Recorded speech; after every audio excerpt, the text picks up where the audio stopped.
realitasnya, kenyataannya itu sesuai dengan pikiran saya, perasaan saya, keyakinan saya waktu itu. Assalamualaikum warahmatullahi wabarakatuh. Salam sejahtera untuk sahabat-sahabat semua. Oke, jumpa lagi di channel Monggo Kesel. Alhamdulillah kita masih bisa berjumpa, berarti kita masih diberi kenikmatan hidup, maka bersyukurlah. Oke, ini saya belanja ya. Itu lagi belanja di sana.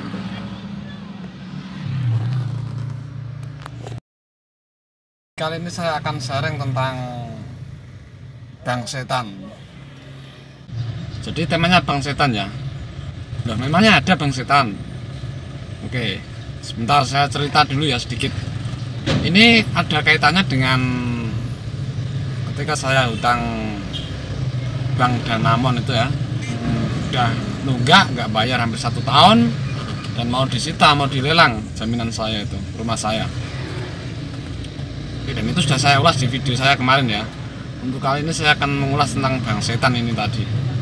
Nah, ini nanti ya mudah-mudahan bisa diambil pelajarannya ya. Jadi ketika saya itu masih dalam masa-masa penuh dengan masalah hutang itu ya. Ya waktu itu salah satunya ya hutang Bank Danamon itu ya. Saya itu sering mendapatkan masukan-masukan dari orang-orang yang membicarakan tentang Bank Danamon. Kebanyakan dari mereka itu berkomentar atau menilai bahwa Bank Danamon itu termasuk bank yang paling ini ya, sadis. Dalam arti tidak seperti bank-bank lainnya yang masih katakanlah masih memes atau bisa dibilang toleransinya itu gede gitu. Kalau bank-bank lain ya selain Bank Danamon. Ya meskipun saya sering dengar ya masukan-masukan, pernyataan-pernyataan, komentar-komentar dari teman-teman saya yang menyimpulkan, menilai bahwa Bank Danamon ini sangat sadis, nggak ada ampunan. Kalau ada nasabah yang nunggak macet, nggak bisa ngangsur, pasti langsung disikat, disita, dilelang kan gitu.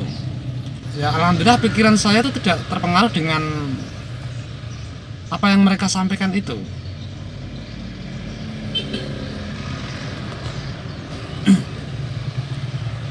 Nah sebenarnya apa yang saya sampaikan di sini nanti ada kaitannya dengan kekuatan pikiran, kekuatan prasangka, juga rahasia dari realitas.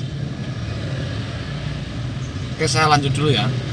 Saya tidak terpengaruh dengan omongan-omongan mereka, masukan-masukan atau komentar-komentar dari teman-teman, orang-orang yang itu tadi ya, yang menilai bahwa Bank Danamon itu bank yang sangat ganas, sadis dan pokoknya kejam gitu. Padahal waktu itu saya itu sedang bermasalah dengan Bank Danamon. Bisa jadi ya, ketika kita sedang bermasalah dengan salah satu bank, katakanlah Bank Danamon ya, kemudian ada masukan-masukan semacam itu, kira-kira secara umum ya bagaimana respon kita? Ya tentunya lebih memungkinkan untuk kita semakin takut, semakin khawatir dan percaya pada omongan mereka ya gitu. Nah disinilah kita akan mengambil pelajarannya nanti. Dan seperti yang saya sampaikan tadi, saya itu ketika mendengar masukan, mendengar pernyataan-pernyataan, komentar seperti itu, saya itu datar-datar saja. Perasaan saya biasa-biasa saja karena pikiran saya tidak terpengaruh, juga tidak terus memikirkan apakah benar ya, apa iya ya, enggak seperti itu. Karena waktu itu ya terus terang saya tetap lebih percaya kepada kemahakuasaan Allah. Nah disinilah letak pentingnya kita percaya kepada yang Maha Kuasa. Ketika saya hanya percaya pada Tuhan, pada Sang Maha Kuasa yang bisa merubah segalanya, maka pikiran saya pun tidak terpengaruh dengan hal-hal negatif yang saya dengar, yang masuk ke telinga saya itu.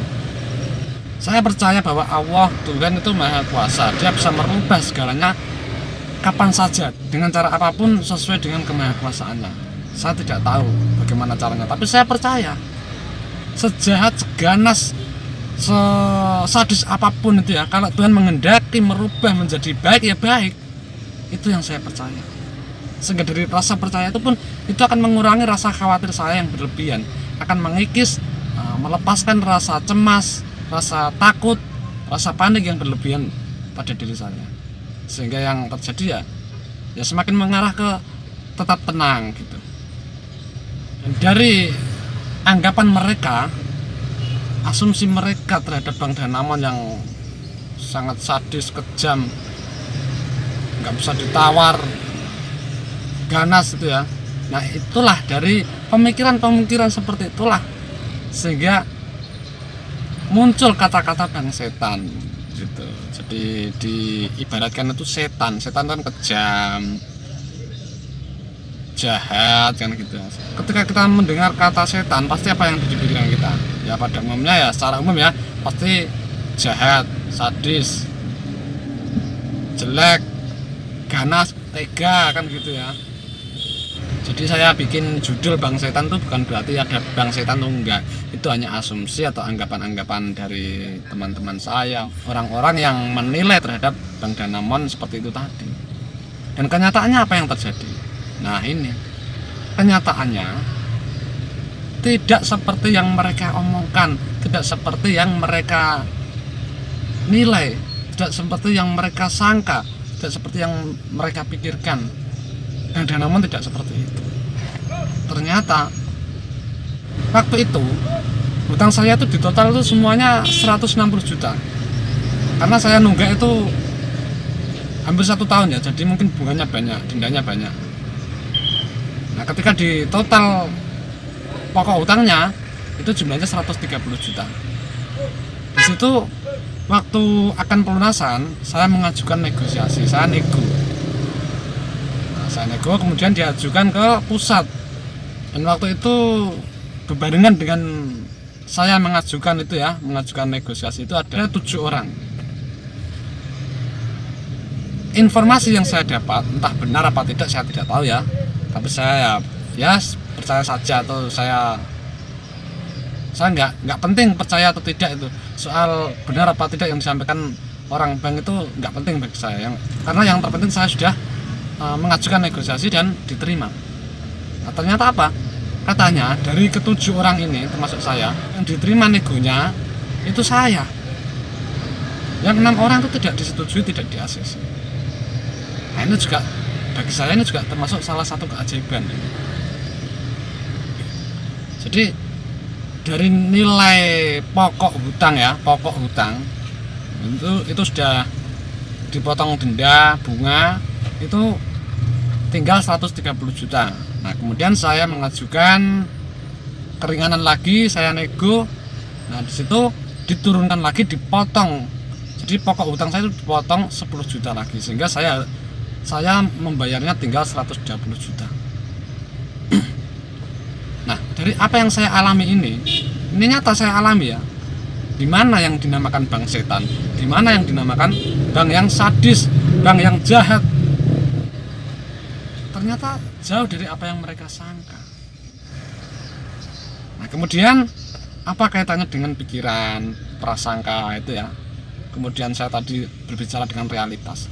Nah disinilah ketika waktu itu saya belum tahu ya, tapi semakin kesini saya semakin memahami bahwa ternyata realitas, kenyataan yang terjadi itu ya sesuai dengan apa yang ada di pikiran kita, apa yang kita rasakan, apa yang kita yakini. Jadi waktu itu apa yang ada di pikiran saya tidak menilai apapun, saya netral, pikiran saya netral, tidak menilai bahwa, tidak ikut-ikutan menilai bahwa wah Bang Danamon ini berbahaya, menakutkan, kejam. Saya tidak ada pikiran seperti itu. Sehingga karena pikiran saya netral, tidak menilai, tidak menghakimi apapun ya, maka apa yang saya rasakan? Nah, karena perasaan ini kaitannya dengan pikiran. Perasaan saya juga datar-datar saja. Jadi tidak ada rasa terlalu takut, terlalu cemas, terlalu panik, terlalu khawatir. Nggak ada. Ya kalau sekedar cemas, takut, khawatir, panik sedikit itu wajar ya. Wajar, tipis-tipis. Wajar, kita masih sebagai manusia sampai mati pun kalau rasa ini pasti tetap ada ya, selama kita masih hidup. Rasa yang tidak berlebihan, misalnya rasa panik, rasa takut, khawatir yang tidak berlebihan ini justru akan mendorong kita untuk lebih lebih bersegera kembali kepada Tuhan, menyerah, menyandarkan semua permasalahan kita serahkan kepada Tuhan. Jadi rasa ini hanya sebatas sebagai pendorong, sebagai motivasi kita, sebagai penggerak kita untuk kita kembali kepada Tuhan, untuk kita menyandarkan apapun yang menjadi permasalahan kita, apapun yang menjadi hadapan kita kepada Tuhan. Hanya itu. Berbeda kalau kita terlalu berlebihan rasa takutnya, rasa khawatirnya, maka kita akan tenggelam di dalam rasa itu. Kita akan dikuasai oleh rasa itu, sehingga apa yang terjadi, kita menderita, kita penuh kekhawatiran dan kekhawatiran terus. Ini justru akan menggelapkan kita, artinya membuat kita semakin gelap, tidak bisa memperoleh ketenangan apapun, dan kita semakin kita dikuasai oleh rasa takut, khawatir, panik. Maka ya seperti yang saya katakan tadi ya, realitas kita itu dipengaruhi oleh pikiran, perasaan, keyakinan kita. Sehingga yang terjadi apa realitas kita? Ya tentunya akan menyesuaikan dengan apa yang kita pikir, apa yang kita rasakan, dan apa yang kita yakini. Masuk akal? Sedangkan yang saya alami itu ya, kalau menurut saya ya memang pas, sesuai realitasnya, kenyataannya itu sesuai dengan apa yang sesuai dengan pikiran saya, perasaan saya, keyakinan saya waktu itu. Yang terjadi apa? Baik-baik saja, dan semua itu bisa selesai dengan baik, dengan ringan, dengan tanpa membuat saya itu seolah-olah, tanpa membuat saya yang apa ya, misalnya sampai stres, sampai terlalu pusing, terlalu ekstrim dalam rasa negatif, itu tidak. Seolah-olah tuh prosesnya itu ya ringan-ringan saja gitu loh. Saya bisa melewati, menjalaninya dengan enteng gitu. Oke, untuk teman-teman yang mungkin sedang bermasalah dengan hutang ya, terlilit hutang khususnya, itu tadi, nggak usah menilai apapun, nggak usah berprasangka apapun, tidak usah menghakimi apapun. Kita cukup percaya pada Allah, kita yakin pada Tuhan, semua akan baik-baik saja. Itu saja. Kalau kita takut, timbul rasa takut, khawatir, ya udah kita pasrahkan. Kita jadikan untuk kendaraan kita, motivasi kita untuk segera kembali kepada Allah, untuk menyadari bahwa semua ini adalah kesalahan saya. Maka ini menjadi kendaraan kita untuk memohon ampunan kepada Allah, menjadi kendaraan kita bertobat, mendekat kepada Tuhan. Kalau kita dekat, sudah dekat dengan Tuhan, dengan Yang Maha Kuasa ya otomatis semua itu ya mudah gitu. Yang terjadi itu kemudahan gitu. Oke, jadi sebenarnya tidak ada bang setan. Bahkan yang dianggap bang setan, bang sadis, bang jahat, bang berbahaya, itu pun bisa menjadi sebaliknya, sesuai dengan apa yang ada di dalam diri kita, sesuai dengan pikiran, perasaan, dan keyakinan kita.